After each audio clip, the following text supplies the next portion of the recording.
എൻ്റെ പേര് ശില്പ. ഇത് എൻ്റെ അമ്മ ജെസ്സി, ഹസ്ബൻഡ് ടിജോ. വീട് കുറവിലങ്ങാടാണ്. ഞാനൊരു നേഴ്സാണ്. 2017 ഞാൻ നേഴ്സിംഗ് ഗ്രാജുവേറ്റഡ് ആയത്. അപ്പോൾ തന്നെ പുറത്തേക്ക് ജോലി എന്നുള്ള ഒരു എല്ലാ നേഴ്സുമാരെ പോലെ എൻ്റെ ഒരു ആഗ്രഹമായിരുന്നു.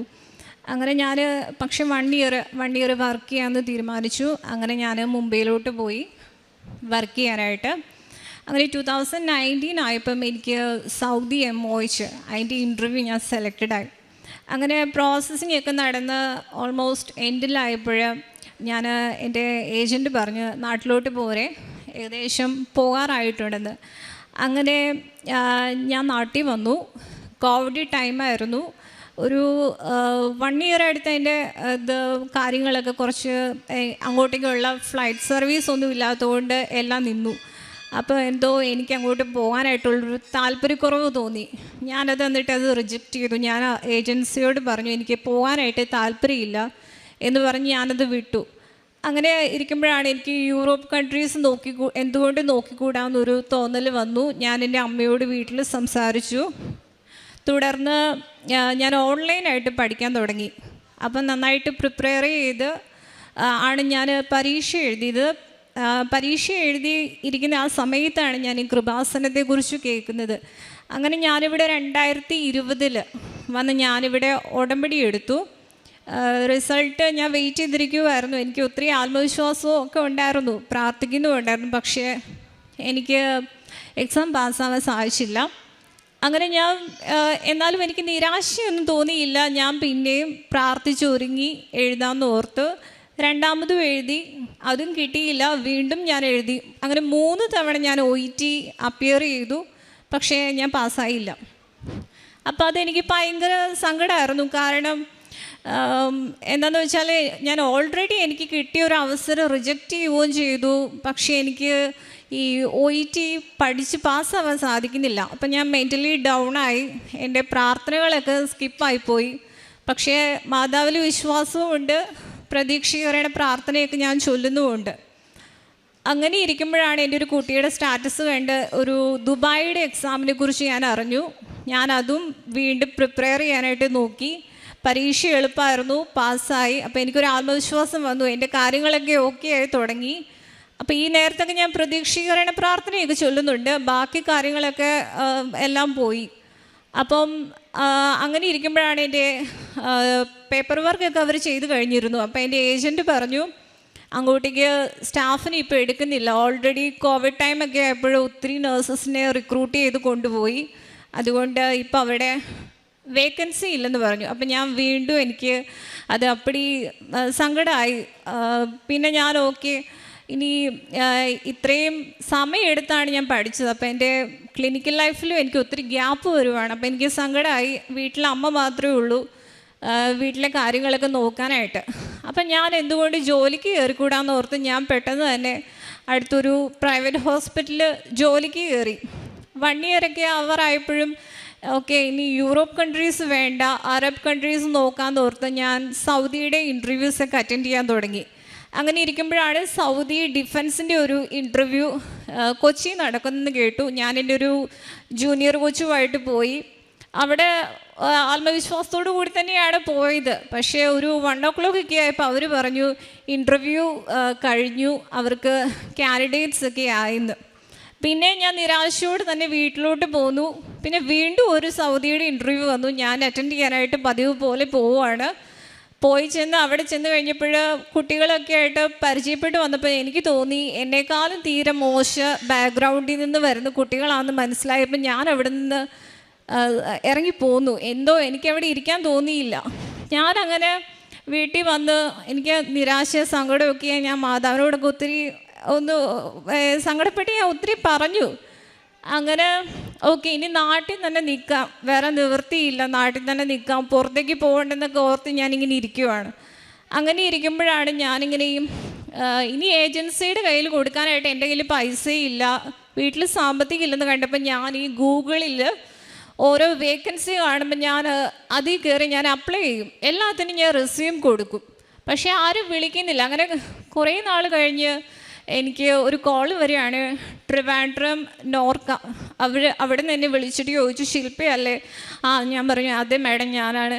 ഇങ്ങനെ ഒരു ഇൻ്റർവ്യൂ വരുന്നുണ്ട്, ജർമ്മനിയിലോട്ടാണ്, താല്പര്യമുണ്ടോ എന്ന് ചോദിച്ചു.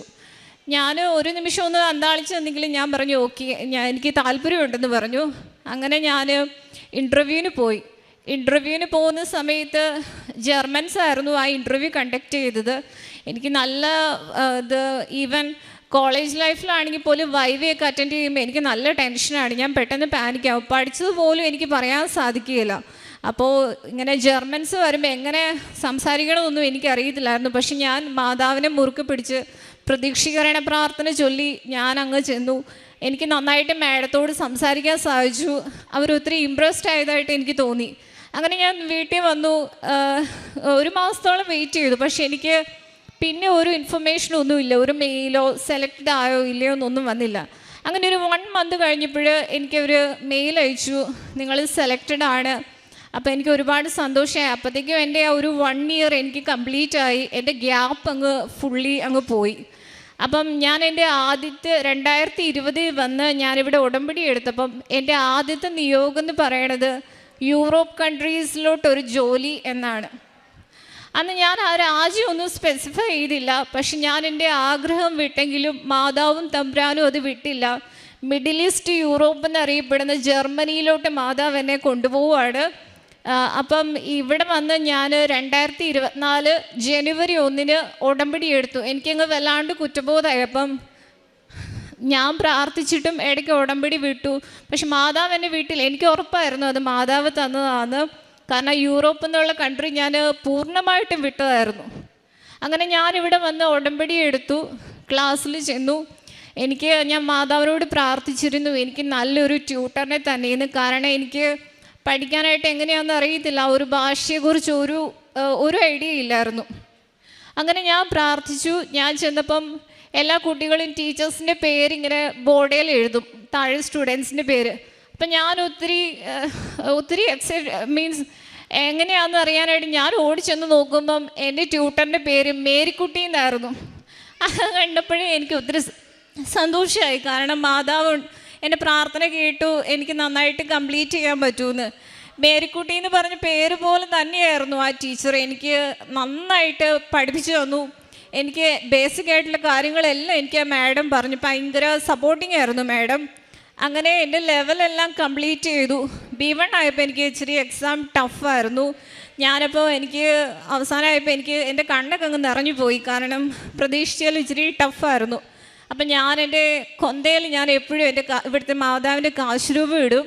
ഞാൻ ആ കാശുരൂപം ആ പേപ്പറിൽ വെച്ച് ഞാൻ ആ ടേബിളിൽ കിടന്ന് ഞാൻ മുട്ടിപ്പായി പ്രാർത്ഥിച്ചു. എന്നിട്ട് എൻ്റെ കയ്യിൽ കുറച്ച് ഉപ്പുണ്ടായിരുന്നു. ഞാൻ ഉപ്പ് ആ പേപ്പറിൽ വിതറിയിട്ട് ഞാൻ ആ പരീക്ഷ ഹാളിൽ നിന്ന് ഇറങ്ങി. റിസൾട്ട് വന്നപ്പോൾ ഞാൻ പാസ്സായായിരുന്നു. അങ്ങനെ അത് കഴിഞ്ഞ് എൻ്റെ ഇൻ്റർവ്യൂ സെപ്റ്റംബറിലാണ് നടന്നത്. ഇൻ്റർവ്യൂ സമയത്തും ജർമ്മൻസ് തന്നെയായിരുന്നു. അപ്പം ഞാൻ മാതാവിൻ്റെ രൂപം മുറുകെ പിടിച്ചുകൊണ്ട് തന്നെ ഇൻ്റർവ്യൂ അറ്റൻഡ് ചെയ്തു. ഇൻ്റർവ്യൂ സെലക്റ്റഡായി. ഞാൻ ഈ നെക്സ്റ്റ് മൺഡേ ഞാൻ ജർമ്മനിക്ക് പോവുകയാണ്. അങ്ങനെ എൻ്റെ ഒരു ആഗ്രഹം സാധിച്ചു തന്ന മാതാവിനും ഈശോയ്ക്കും ഒരുപാട് നന്ദി. രണ്ടാമതായിട്ട് എൻ്റെ നിയോഗത്തിലൂടെ കിട്ടിയത് എൻ്റെ അമ്മ ജെസ്സി. അമ്മയ്ക്കൊരു 4 വീലർ എടുക്കണമെന്ന് ഒത്തിരി ആഗ്രഹമായിരുന്നു. അപ്പം അമ്മ അങ്ങനെ 4 വീലർ എടുത്തു. പക്ഷേ പലവിധ തടസ്സങ്ങളായിരുന്നു. ലൈസൻസ് എടുക്കാൻ പറ്റുന്നില്ല. ലൈസൻസ് എടുക്കാൻ വരുമ്പോൾ എന്തെങ്കിലുമൊക്കെ ഓരോ ഫാമിലി ഇഷ്യൂസോ എന്തെങ്കിലുമൊക്കെ ഒരു തടസ്സങ്ങൾ വന്നിട്ട് അമ്മയ്ക്ക് അത് എടുക്കാൻ ബുദ്ധിമുട്ടായി. അപ്പോൾ കുടുംബത്തിലുള്ളവരും പുറത്തുള്ളവരും ഇപ്പം ഇതിൻ്റെ ആവശ്യമുണ്ടായിരുന്നു. അങ്ങനെ പല ടോക്കുകളായപ്പം അത് ഞാൻ കേൾക്കാനിടയായി. അപ്പോൾ അതെനിക്ക് മാനസികമായും ഭയങ്കര സങ്കടമായിപ്പോയി. അങ്ങനെ ഇരുന്നപ്പോഴും ഞാനത് ആദ്യത്തെ ഉടമ്പടിയിൽ നിയോഗത്തിൽ ഞാൻ വെച്ചിരുന്നു. ഞാനിവിടെ 1ാമത്തെ പുതുക്കലിന് തന്നെ അമ്മ ലൈസൻസിൻ്റെ അമ്മ കംപ്ലീറ്റ് ചെയ്തു. 3ാമതായിട്ട് എൻ്റെ വിവാഹമായിരുന്നു. എൻ്റെ അപ്പം മരിച്ചു പോയതാണ്. അപ്പം ഞാൻ ക്ലാസ്സിന് പോകുന്നതുകൊണ്ട് അതുപോലെ എനിക്ക് പ്രത്യേക സേവിങ്സ് ഒന്നുമില്ല. അപ്പോൾ എങ്ങനെ ഫിനാൻഷ്യലി എങ്ങനെ മുന്നോട്ട് പോകും, അമ്മ ഒറ്റയ്ക്ക് എങ്ങനെ കൊണ്ടുപോകുമെന്ന് എനിക്കൊരു ഭയങ്കര ഒരു വിഷമവും ബുദ്ധിമുട്ടും ഒക്കെ ഉണ്ടായിരുന്നു. ഞാനത് നിയോഗത്തിൽ വെച്ചിരുന്നു. വിവാഹം യാതൊരു കടബാധ്യതയില്ലാതെ 10 പൈസ കടബാധ്യതയില്ലാതെ എൻ്റെ വിവാഹം മാതാവും ഈശോയും ചേർന്ന് നടത്തി തന്നു. അപ്പനില്ലെന്നൊരു കുറവ് എനിക്ക് തോന്നിയില്ല. അതിനും ഞാൻ മാതാവിനും ഈശോയ്ക്കും 1000 നന്ദി. എൻ്റെ ഹസ്ബൻഡ് ടാറ്റയിൽ ഒരു സീനിയർ എഞ്ചിനീയറായിട്ട് വർക്ക് ചെയ്യുമായിരുന്നു. അപ്പം വിവാഹം കഴിഞ്ഞു, പിന്നെ വീടിൻ്റെ പണി അത് കഴിഞ്ഞപ്പോഴത്തേക്കും അദ്ദേഹത്തിന് ഇച്ചിരി ഫിനാൻഷ്യലി ക്രൈസിസ് വന്നു. അപ്പം ഞാൻ നിയോഗത്തിൽ വെച്ചിട്ടില്ലായിരുന്നു, പക്ഷെ ഞാൻ പ്രാർത്ഥിക്കുന്നുണ്ടായിരുന്നു, ഒരു സ്റ്റെബിലിറ്റി കൊടുക്കണേ, ജോലിയിൽ ഒരു സാമ്പത്തികമായ ഒരു സ്ഥിരത തരണേന്ന് ഞാൻ പ്രാർത്ഥിച്ചിരുന്നു. എൻ്റെ ഹസ്ബൻഡ്, ഞാൻ പോലും അറിഞ്ഞില്ല, അദ്ദേഹം വേറൊരു കമ്പനിയിലോട്ട് ജോബിന് അപ്ലൈ ചെയ്തിരുന്നു. അങ്ങനെ അദ്ദേഹത്തിന് അദാനി ഗ്രൂപ്പിൻ്റെ ഒരു പ്രോജക്റ്റിൻ്റെ അസിസ്റ്റൻറ്റ് മാനേജറായിട്ട് പ്രൊമോഷനും നല്ല സാലറിയോടും കൂടി അദ്ദേഹത്തിന് ജോലി ലഭിച്ചു. പിന്നെ വീടിൻ്റെ നിർമ്മാണം 15 വർഷമായിട്ട് വീടിൻ്റെ പണി പൂർത്തിയായിട്ടില്ലായിരുന്നു. വീട് മെയിൻ്റനൻസ് വർക്കൊന്നും ചെയ്തിട്ടില്ലായിരുന്നു. ഞാൻ പുതിയൊരു ഭവനമാണ് ഞാൻ മാതാവിനോട് ചോദിച്ചത്. പക്ഷേ അതൊരു നല്ലൊരു ഭവനമായിട്ട് പുനർനിർമ്മിക്കുവാൻ സാധിച്ചു. യാതൊരു കടബാധ്യതകളും ഇല്ലാതെ ചിലവ് ചുരുക്കി നല്ലൊരു പുതിയൊരു ഭവനം ചെയ്യാൻ സാധിച്ചു. എനിക്ക് ലഭിച്ച ഈ എല്ലാ അനുഗ്രഹത്തിനും മാതാവിനും ഈശോയ്ക്കും നന്ദി. പിന്നെ എനിക്ക് പറയാനുള്ളത്, നിങ്ങളുടെ കാര്യത്തിൽ എന്തെങ്കിലും ഒരു തടസ്സമോ ഒരു താമസം വരുവാണെങ്കിൽ ആരും വിഷമിക്കേണ്ട കാര്യമില്ല. കാരണം ഞാൻ ആഗ്രഹിച്ചിലും വളരെ നല്ലൊരു രാജ്യത്തോട്ടാണ് എന്നെ വിടുന്നത്. എല്ലാവർക്കും നിങ്ങളുടെ എല്ലാ നിയോഗങ്ങളും സാധിക്കട്ടെ എന്ന് ആഗ്രഹിച്ചുകൊണ്ടും പ്രാർത്ഥിച്ചുകൊണ്ടും നിർത്തുന്നു. യേശുവേ നന്ദി, യേശുവേ സ്തുതി.